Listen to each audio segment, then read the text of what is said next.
നമസ്കാരം. ഈ 2-3 ദിവസമായി കേന്ദ്രത്തിലും അലയടിക്കുന്നൊരു പ്രശ്നമാണ് നീറ്റ് നെറ്റ് പരീക്ഷാ തട്ടിപ്പ്. ഇതിൽ കേന്ദ്ര സർക്കാരിനെയാണ് പ്രതിപക്ഷങ്ങൾ കുറ്റപ്പെടുത്തുന്നത്. വിദ്യാഭ്യാസ മന്ത്രി രാജിവെക്കണം എന്നൊക്കെ പറഞ്ഞുകൊണ്ടുള്ള പ്രശ്നമാണ് ഡൽഹിയിൽ ഇപ്പോൾ നടന്നുകൊണ്ടിരിക്കുന്നത്. പക്ഷേ ഇതിനെല്ലാം പ്രധാന ഉത്തരവാദി നാഷണൽ ടെസ്റ്റിംഗ് ഏജൻസിയുടെ ഒരു കാര്യക്ഷമതയാണ്. നേരെ രീതിയിൽ അവർക്ക് ക്വസ്റ്റ്യൻ പേപ്പറുകൾ അല്ലെങ്കിൽ അവരുടെ പ്രവർത്തനം മികവ് പണ്ടേ മുതൽ അവർക്കെതിരെ ഒരു ചെറിയ തോതിലെങ്കിലും പരാതികൾ എല്ലായിടത്തും പരീക്ഷ നടത്തുമ്പോഴും നാഷണൽ ടെസ്റ്റിംഗ് ഏജൻസിയുമായി അല്ലെങ്കിൽ പരീക്ഷ നടത്തുന്ന സ്റ്റാഫ് സെലക്ഷൻ ആയിക്കോട്ടെ, നീറ്റ് ആയിക്കോട്ടെ, നെറ്റ് ആയിക്കോട്ടെ, കേന്ദ്ര സർക്കാരിൻ്റെ ഏത് എക്സാമിലും അവർക്കെതിരെ പരാതികൾ വരുന്നുണ്ട്. വലിയ രീതിയിൽ ഉദ്യോഗാർത്ഥികളെ അവർ ബുദ്ധിമുട്ടിക്കുന്നു, പരിശോധനയുടെ ഭാഗമായി അവർ ബുദ്ധിമുട്ടിക്കുന്നു, അല്ലെങ്കിൽ കുട്ടികളോട് മാന്യമായ രീതിയിലല്ല അവർ പെരുമാറുന്നത്, വലിയ രീതിയിൽ അവർ അഹങ്കാരം കുട്ടികളോട് കാണിക്കുന്നു എന്നൊക്കെയുള്ള ഒരു കുറ്റങ്ങളുണ്ട്. ഇത് നമ്മൾ നേരിട്ട് കണ്ടതുമാണ്. ഇപ്പോൾ അതിനെല്ലാം കർശനമായൊരു നിർദ്ദേശം കേന്ദ്ര സർക്കാരിൻ്റെ ഭാഗത്ത് നിന്ന് എത്തിയിരിക്കുകയാണ്, ഇതിനെല്ലാം കടിഞ്ഞാണിടാനായിട്ട്. അതായത് നീറ്റ് നെറ്റ് പരീക്ഷാ തട്ടിപ്പ് വിവാദങ്ങൾക്ക് പിന്നാലെ നാഷണൽ ടെസ്റ്റിംഗ് ഏജൻസിയുടെ സുതാര്യത ഉറപ്പാക്കാൻ ഉന്നത വിദ്യാഭ്യാസ സമിതിയെ നിയോഗിച്ച് കേന്ദ്ര വിദ്യാഭ്യാസ വകുപ്പ്. ISRO മുൻ ചെയർമാൻ K. രാധാകൃഷ്ണന്റെ നേതൃത്വത്തിലുള്ള 7-അംഗ സമിതിയാണ് രൂപീകരിച്ചിരിക്കുന്നത്. പരീക്ഷാ നടത്തിപ്പിൽ വരുത്തേണ്ട മാറ്റങ്ങൾ ഉൾപ്പെടെ നാഷണൽ ടെസ്റ്റിംഗ് ഏജൻസിയുടെ പ്രവർത്തനങ്ങളിൽ വേണ്ട മാറ്റങ്ങളെക്കുറിച്ച് സമിതി ശുപാർശ നൽകും. ഇതിന്റെ അടിസ്ഥാനത്തിൽ നാഷണൽ ടെസ്റ്റിംഗ് ഏജൻസിയുടെ പ്രവർത്തനങ്ങളിലും അടിമുടി മാറ്റമുണ്ടാകാനാണ് പോകുന്നത്. ഹൈദരാബാദ് കേന്ദ്ര സർവകലാശാല vice chancellor professor BJ Rao, Delhi AIIMS മുൻ ഡയറക്ടർ റൺദീപ് ഗുലേറിയ എന്നിവരും സമിതിയിൽ ഉൾപ്പെട്ടിട്ടുണ്ട്.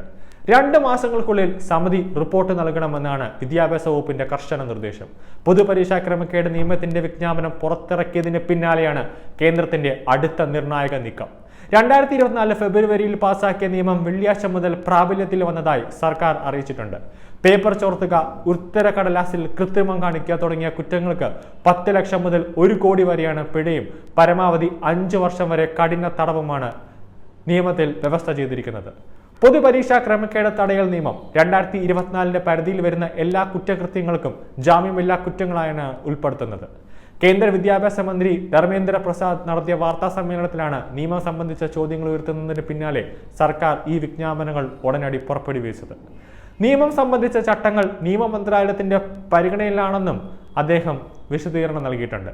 പൊതുപരീക്ഷയിൽ സാധ്യമായ കുറ്റകൃത്യങ്ങളെക്കുറിച്ച് അറിവുണ്ടായിട്ടും അത് റിപ്പോർട്ട് ചെയ്യാത്ത പരീക്ഷാ സേവനദാതാക്കൾക്ക് 1 കോടി രൂപ വരെ പിഴ ചുമത്താനും നിയമത്തിൽ വകുപ്പുണ്ട്. കൂടാതെ ഏതെങ്കിലും മുതിർന്ന ഉദ്യോഗസ്ഥന് കുറ്റം ചെയ്യാൻ അനുവദിക്കുകയോ അതിൽ ഉൾപ്പെടുകയോ ചെയ്തതായി തെളിഞ്ഞാൽ അയാൾക്ക് കുറഞ്ഞത് 3 വർഷം വരെ തടവും 10 വർഷം വരെ ശിക്ഷയും ലഭിക്കാവുന്ന കുറ്റവുമാണ്.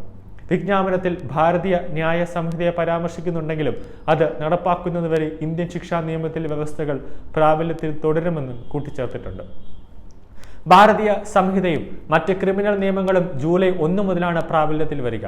UGC നെറ്റ് പരീക്ഷ നടക്കുന്നതിന് 48 മണിക്കൂർ മുമ്പ് പരീക്ഷാ പേപ്പർ ചോർന്നതും 6 ലക്ഷം രൂപയ്ക്ക് ഡാർക്ക് വെബിലും സമൂഹ മാധ്യമങ്ങളിലും പരീക്ഷാ പേപ്പർ വിൽപ്പനയ്ക്ക് വച്ചതുമടക്കമുള്ള CBI കണ്ടെത്തലുകൾ കഴിഞ്ഞ ദിവസം പുറത്തു വന്നിരുന്നു. കൂടാതെ മെയ് 5 നടന്ന മെഡിക്കൽ കോഴ്സിൽ അടക്കമുള്ള പ്രവേശന പരീക്ഷയായ നീറ്റ് UGC പരീക്ഷകളുടെ ചോദ്യപേപ്പറും ചോർന്നതായാണ് ആരോപണങ്ങൾ ഉയർന്നു വരുന്നത്. ഇതിന്റെ അടിസ്ഥാനത്തിൽ അന്വേഷണം നടത്തി ബീഹാർ പോലീസിന്റെ പ്രത്യേക സംഘം വിദ്യാർത്ഥികളെ ഉൾപ്പെടെ നിരവധി പേരെ അറസ്റ്റ് ചെയ്തിരുന്നു. ഡൽഹി, ഹരിയാന, പഞ്ചാബ്, മുംബൈ ഉൾപ്പെടെയുള്ള സ്ഥലങ്ങളിൽ സെൻട്രൽ ബ്യൂറോ ഓഫ് ഇൻവെസ്റ്റിഗേഷന്റെ നേതൃത്വത്തിൽ പ്രത്യേക അന്വേഷണ സംഘം ഓരോ കോച്ചിംഗ് ക്ലാസ്സുകളിലും സംശയമായിട്ട് തോന്നുന്ന ഓരോ കോച്ചിംഗ് സെന്ററിലെ ആളുകളെ ചോദ്യം ചെയ്യുകയും വിദ്യാർത്ഥികളെ ചോദ്യം ചെയ്യുകയും ചെയ്യുന്നുണ്ട്. ഇതിന്റെ പിന്നിൽ വലിയ തോതിൽ ഒരു റാക്കറ്റ് സംഘം തന്നെ പ്രവർത്തിക്കുന്നുണ്ട് എന്നതാണ് കേന്ദ്ര അന്വേഷണ സംഘത്തിന് ലഭിച്ച വിവരങ്ങൾ. അതിന്റെ അടിസ്ഥാനത്തിലാണ് കൂടുതൽ പേരെ ചോദ്യം ചെയ്യുന്നതും കൂടുതൽ അറസ്റ്റുകൾ ഉൾപ്പെടെ ഉണ്ടാകുന്നത്. എന്നിരുന്നാലും ഇനി നാഷണൽ ടെസ്റ്റിംഗ് ഏജൻസി ഉൾപ്പെടെയുള്ള ഈ ഏജൻസികളുടെ സുതാര്യത ഉറപ്പുവരുത്താനും കർശനമായ മാർഗനിർദ്ദേശങ്ങൾ പുറപ്പെടുവിക്കാനും കേന്ദ്ര സർക്കാർ തയ്യാറെടുക്കുകയാണ്. അതിനായി പ്രധാനമന്ത്രിയുടെ നേതൃത്വത്തിൽ ഒരു അവലോകന യോഗം അടുത്തിടെ ചേരുന്നുണ്ട്. കൂടുതൽ വാർത്തകൾ അറിയുവാനായി ഈ ചാനൽ സബ്സ്ക്രൈബ് ചെയ്ത് ഫോളോ ചെയ്യുക.